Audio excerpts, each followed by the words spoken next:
So if you've played DBD or consumed DBD content for any notable amount of time, you've probably heard of or seen tier lists that creators do about the characters of the game. The most common one is the relative strength level of the killers. But these tier lists, they've always kind of bugged me, because they're with the context of the killer being good and the survivors being competent. So what about the survivors that don't really care about whether or not they win, or the mid to low MMR killers? And what if the survivors aren't 4-man Team Eternal level gamers and instead they're...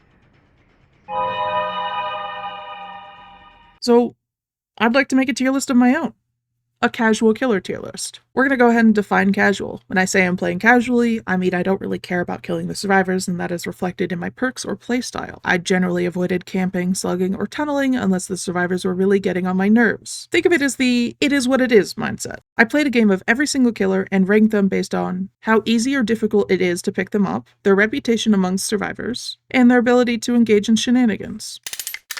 Infamously one of the weakest killers in the game. Or so they want you to think. When you're playing against average survivors, they're probably going to run into your traps. I set up a loose 3-gen and put some traps in good spots, and bam, before I knew it, I was trapping survivors left and right. Overall, Trapper can pressure survivors, it's fun to set up a territory, and he isn't super intimidating, so survivors are more likely to be chill. Also, it's really funny to watch survivors run into your traps.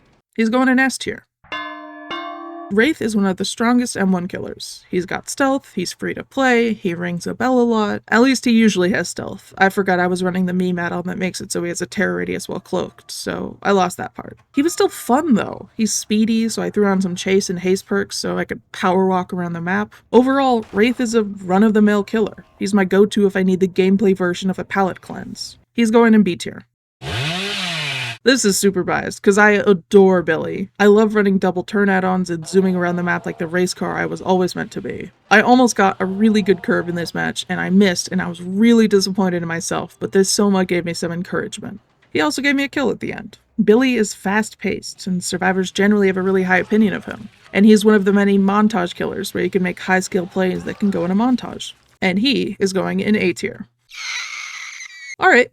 Let me start this section out by saying that this tier list is purely based on my opinion on who I think is the best killer to play if you're not really playing to win. And a casual nurse is basically an oxymoron. It's so easy to be bad at her. Every time I play her, I just think, really? This is your strongest warrior? If you pit her against a fence or a car, apparently she loses that battle 95% of the time. She's probably going to take some fall damage falling so far from S tier, but nurse, you're going in F. I don't find Myers super engaging because all he does is stand there, menacingly, but he's a cult classic and he's so scary that the survivors are literally falling over. He is very iconic though. B tier. Hag is very cute in this lily pad outfit, but man, she takes so much brain power. She's got a lot less of a chill setup compared to Trapper, and obviously you can do basement Hag, and I tried that, but then I felt bad. It is fun to draw a line of traps that the survivors can follow like breadcrumbs. She's pretty slow-paced, she doesn't have the best reputation, she's going in C tier.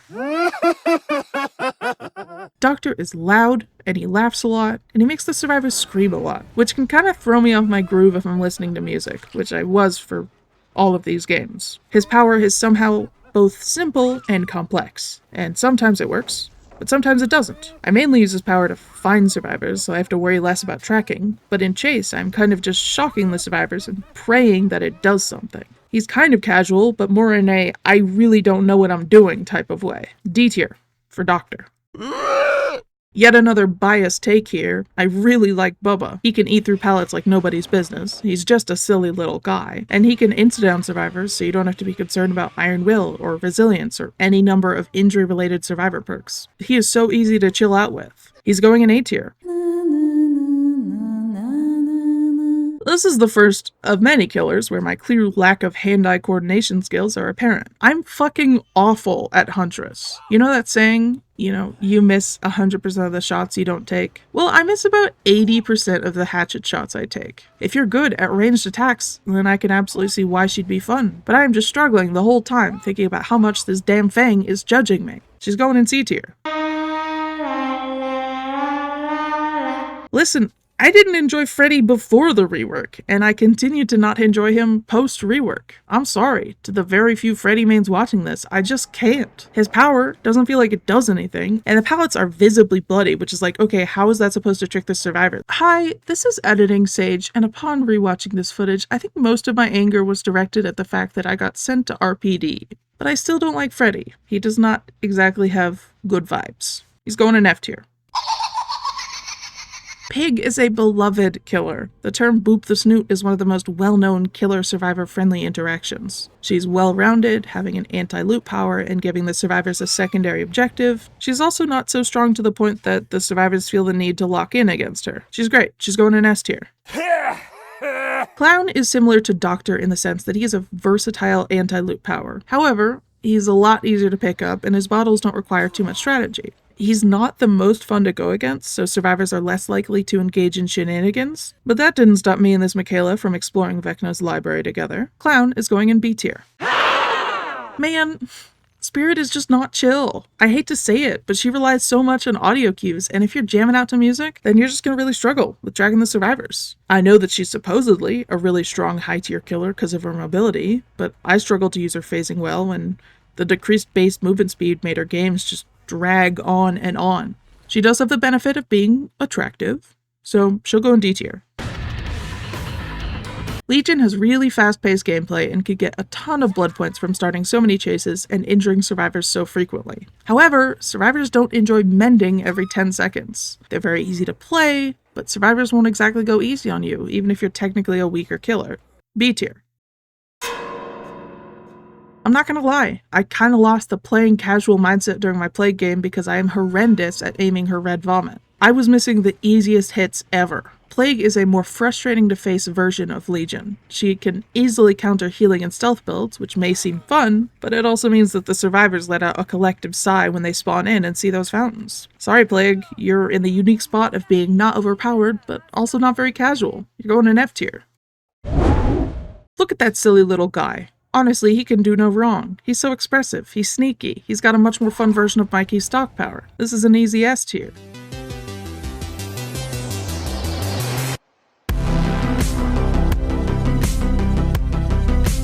Demo is, in theory, fun to befriend survivors with, but he does have a pretty strong anti-loop and pallet breaking ability, and he can teleport around the map with the portals, so he is able to overpower the average survivor team really well, but he does get cuteness points for having the best nod in the game. A tier. Look at this big man. He has committed war crimes. He is wanted in several countries. He also has a power that encourages survivors to play really safe in order to avoid giving him blood fury, which means his chases are kind of boring. He can snowball really well, but I did feel bad after slugging everyone, so I let them recover. He's just a little too angry all the time to be casual in my opinion. We'll put him in C tier. Here we have another montage killer that I'm fucking awful at. I think I got one good shot amongst the probably 50 missed shots. It is fun to nod at the survivors while you have them reeled in. It makes me feel very silly. And he's also a cowboy. B tier. Pyramid Head is very mechanical, skill focused. And he can't nod his head. F tier. With my Blight game, I honestly just had another existential crisis thinking about how I'm theoretically playing the second strongest character in the game, but I'm getting looped into oblivion. He's a bit sillier and has more opportunity for shenanigans compared to Nurse, so he won't be an F tier like her. We'll put him in D tier. You guys know I love the twins with all my heart and soul, but she's not casual. People don't go against her enough to have any sort of positive opinion of her. She's a scary enigma of a killer because basically no one in mid-MMR knows her counterplay, so she just comes off as being super overpowered. And slugging is basically built into her power, and survivors don't like being slugged. I'm sorry, little one. F tier. Kanda! Oh boy. So I think some survivors like Trickster because he's hot, but a lot of survivors don't like him because his power is really boring to face. And it's a ranged power that you have to aim, so obviously I'm terrible at it. I did get trolled by a Jill 3 times this match. I'm sorry, G1. You're going in C tier. Nemesis is really fun if you want to get body blocked by your so-called allies. On a more serious note, I think Nemo's great. He's got a big body and a tiny head, so he always looks a little derpy. He's got a power that gets better throughout the trial, so he doesn't really get stale. And almost every Nemesis player I've met has been the most gentle, sweetest giant ever. A tier. You opened the box. I came. Whew. Pinhead is a mixed bag. He's got the funny voice line, but god, he completely dominates average public lobbies. His box is too much for solo queue, and they have to deal with one of the most annoying obstacles ever with the chains. I played nice to counteract the fact that he plays like a demon that revels in other people's suffering. He's just not gonna be super missed when he leaves. I'm sorry, Pinhead. D tier. Artist has some fun tricks to do with her power. Okay. Artist has some interesting aspects to her power that can allow for some fun plays, but she also has one of the strongest anti-loop abilities with her bird, so survivors generally just hold W against you, which isn't very fun to play against. She does make some funny bird sounds though. She'll go in C tier. Sadako's Condemn ability is one that average survivors struggle to counter, so when I did play with my Condemn focus build, I almost immediately felt bad because I got a survivor out of the match within like 2 minutes. I was also called a hacker, which was kind of funny. Factoring in the Condemn mechanic, Sadako is just not a very casual killer. She'll go in C tier with Artist.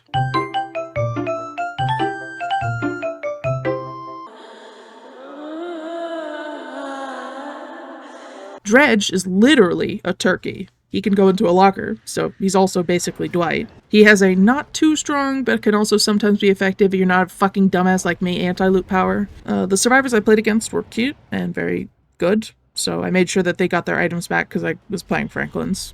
This is an easy A tier. You will give me an egg! I mean, come on, it's Weskin time. Wesker might be super common, but people love him so much. He's hot, he's got a great power, he can throw people around. Survivors can do the silly dance with the canisters. S tier. Knight is the only killer that has friends, but his friends are buggy and are AI. And I hate AI. And he's infamously really good at 3-genning, which survivors don't enjoy. He's going in F tier.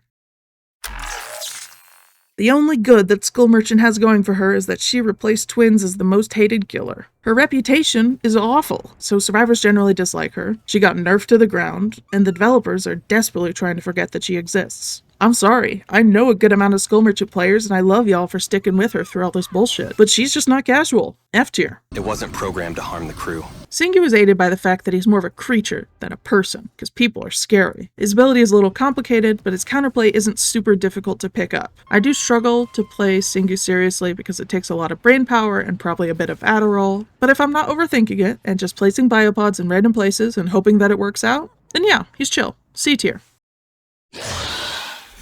Xeno is just a little alien cat. She's cute, she can go into a cool tunnel system, and the survivor's counterplay is basically flamethrowers, which I think is hilarious. I don't think her tail attack is overpowered by any means, or maybe I'm just bad at aiming. I like Xeno. She's an A tier.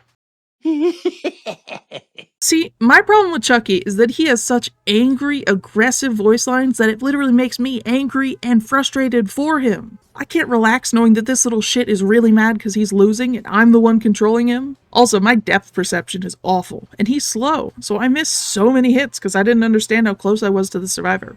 D tier. Is this yours? Unknown is a weird little creature with a difficult-to-use ranged aspect of the power, but a really simple teleportation aspect. She's easy to hang out with and has a generally positive reputation. They're an easy A tier, especially if you're not overthinking the ranged power too much.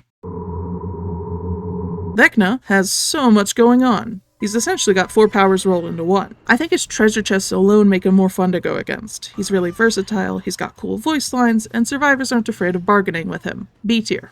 I will have my vengeance. Dracula can turn into a dog. S tier. Quickly, before these festering rats abandon ship! Listen, I know she has a dog, and she can pet the dog, but honestly, her power is so easy to dodge and inconsistent, and I love Snug so much, but it's just frustrating seeing him miss so often. And by him, I mean me. I'm bad at aiming her power, and I took it out on this Jane. If I took the time and patience to get better at her, I'm sure she'd be ranked higher. But as she is, the being able to pet a dog brings her up a few tiers, but she's still gonna be in B tier. Kaneki can absolutely fly around the map. This was my first game with him, and it was exhilarating being able to move so quickly. He's got a cool power. He's kind of like Legion, but faster paced, and there's less mending involved. I think he's great. A tier.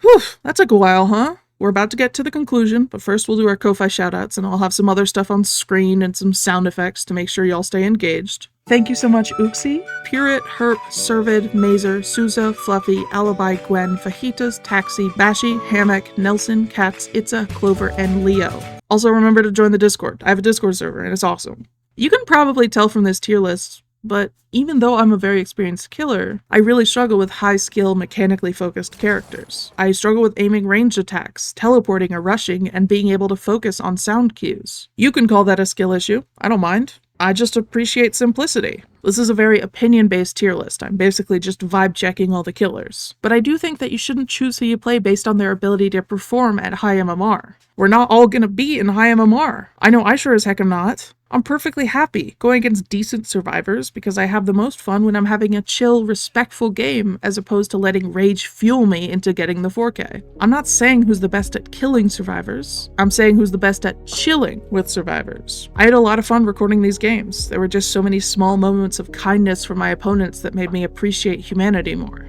Also, I let people live because I don't really care about getting kills too much, and because I don't want to be in high MMR. You might call that deranking, I call that maintaining my peace. Do what you enjoy. Don't just do what content creators or even the game tell you to do. These trials are our playground, and there's no one right way to have fun, no matter what people might tell you.